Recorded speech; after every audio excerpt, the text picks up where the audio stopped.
Yo guys, it's me Josh and welcome to Let's Talk About, the series in which I talk about the things that are flying from bed. So, today I'm going to be talking about theme parks, roller coasters, flat rides, dark rides, all things you have inside a theme park. And specifically theme parks, not amusement parks, the difference being a theme park has a theme to it, a core theme. Something that it's themed around. An amusement park is focused on a very, very loose theme and mostly just the ride. So I'm going to be talking about theme parks, not amusement parks. Amusement parks would be something like Six Flags Magic Mountain. Pretty much most Six Flags parks, each ride has a sort of theme to it, but there's not really a core theme to it. So it's an amusement park. But when I say theme parks, I'm talking Alton Towers, Chessington World of Adventures,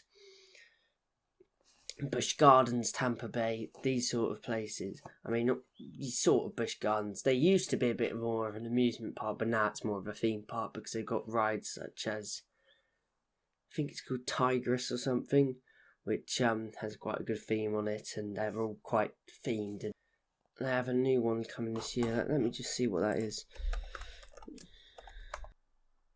Oh yeah, Iron Gwazi. They've got a new ride called Iron Gwazi coming, so yeah, and that is quite well themed. That's basically an RMC, who's a company that makes roller coasters. They've basically got that and made it modernised and made it more thrilling for the modern day, which was originally Gwazi, which was an old dueling coaster. It's now going to be just a single train coaster, but it's going to be an RMC hybrid, which has wooden and metal structure.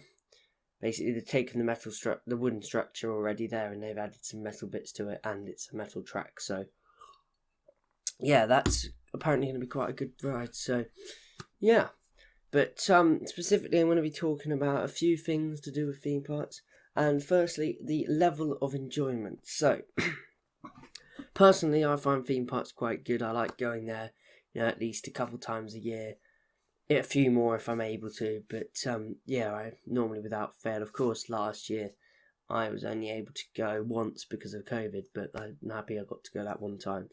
But yeah, I find theme parks very enjoyable. I can't really remember having a bad experience at a theme park, apart from where I've not been old enough to go on rides and things like that, but not like from anything else, and that's more my fault really, because I should have just measured myself one of those ruler things at the entrance. So that's not really anyone but my own fault. But yeah, I can't really think of a bad experience I've had at a theme park. So yeah, I do think they're quite enjoyable. I know a lot of people, some of them don't like big, scary. I don't find them very scary rides. So they that spoils the enjoyment a bit. But at the end of the day, you should go to a theme park that caters to your interests. If you're into big thrilling rides, you should go to a thrill theme park. If you're into more gentler rides, you should go to a family theme park. There are different ones to suit different interests, so you shouldn't really have an issue like that if you pick carefully and know what you're doing when you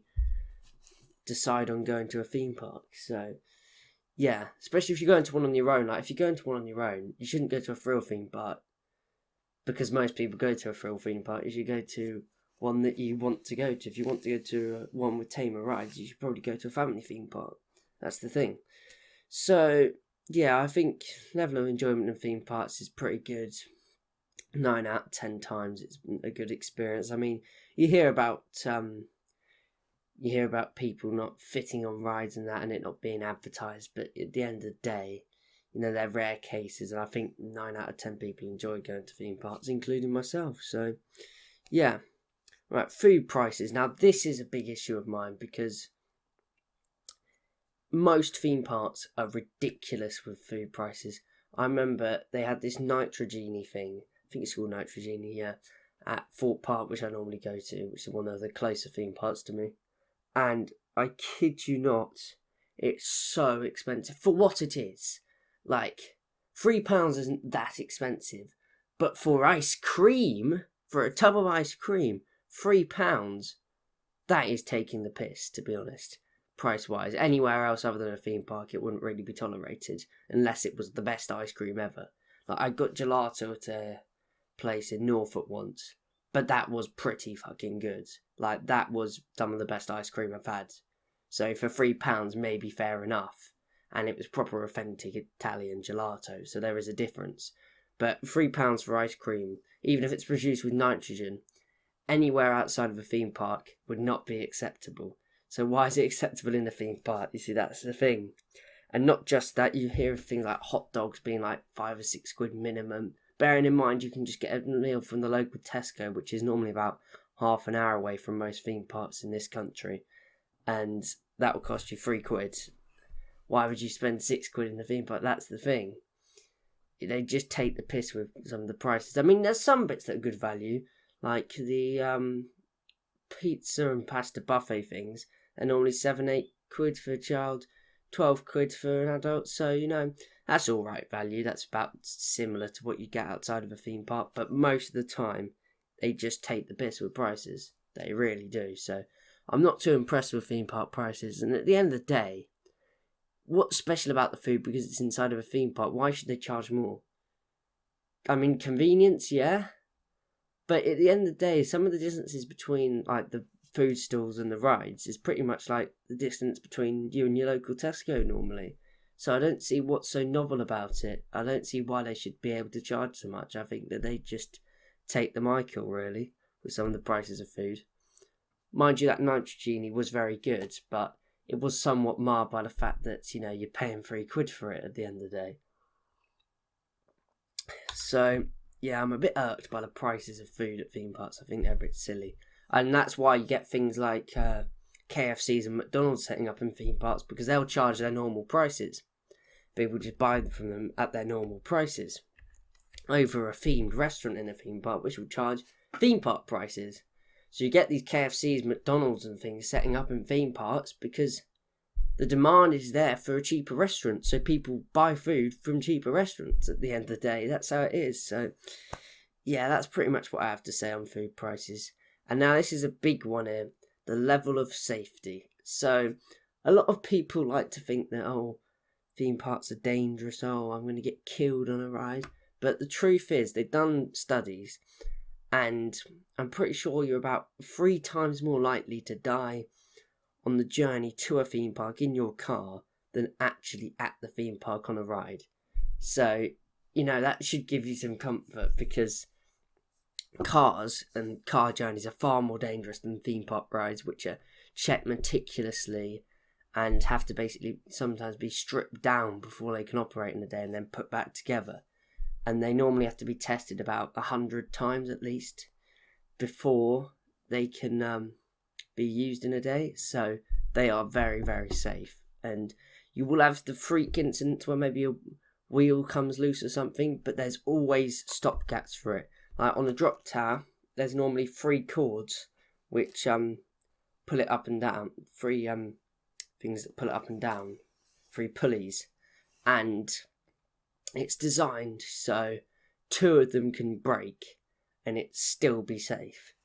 So they are very safe, and the chances of even one of them breaking are very slim because they are checked meticulously and replaced often. So theme park rides are very, very safe. And even if you have minor issues like the brakes on it wearing, they'll shut down the whole ride. So I remember I was at Thorpe Park once, and Stealth there, which is their fastest ride, and the fastest ride in the UK, fun fact for you. The brakes on it had worn to the point where it was creating friction and basically creating smoke when it went over the brakes, and this was setting off the fire alarm, and you could smell a strong whiff of like burning rubber. It was it smelled awful. But as soon as the fire alarm went off, they shut the ride, and then I don't think it was open until like a few days later. Well, no, it was a few hours later. It wasn't open until a few hours later when they checked and replaced the brakes. So they do really meticulously take care of things like this, and they are very safe, these rides. And don't forget, you've not only got the safety of the actual ride, you've also got a harness over you, sometimes a harness and a lap bar. So you're very secure, and it is almost a myth that these rides are dangerous, because they really aren't. There's freak accidents, but 9 times out of 10 it's because of negligence and human error, not because of the actual ride. You know, for example, on Texas Giant, I think at Six Flags Park, this woman sadly died because she fell out the seat. But that's because of a human error where shouldn't have been allowed to go on it because she was too large and the harness wouldn't fully tighten on her and lock into place. So that was because of human error. It was nothing to do with the safety procedures and precautions of the ride. So theme parks are very safe and the rides are very safe, especially roller coasters. Maybe like funfair rides and that maybe are a bit less safe, but they still have standards that they have to hold up to, and of course reputation is very key to them. So most rides are very safe, even ones at like funfairs where you've got where they're travelling all the time. So yeah, and the ones with the less safety procedures have the less risk anyway. So like dodgems, they have less safety, but at the end of the day they're on the ground, and you're very unlikely to get injured on a dodgems unless you fall out of it and smash into them. But that's not going to happen, is it? Because you're wearing a seatbelt. So they are very safe indeed. So that's pretty much what I have to say on theme parks, that they're enjoyable, they're safe, but they do have expensive food. So 2 out of 3 positives there. So I think that's pretty good. And I'm going to be talking about, I think, Thorpe Park next week, which is the theme park that I specifically go most to. I've been there I'll talk about that next week. But yeah, hope you enjoyed this video. If you did, be sure to leave a like and subscribe for more content. I'm looking to, in the summer, do some maybe more cycling videos as well as this series. So watch out for that. And I'll see you guys in my next video. Peace.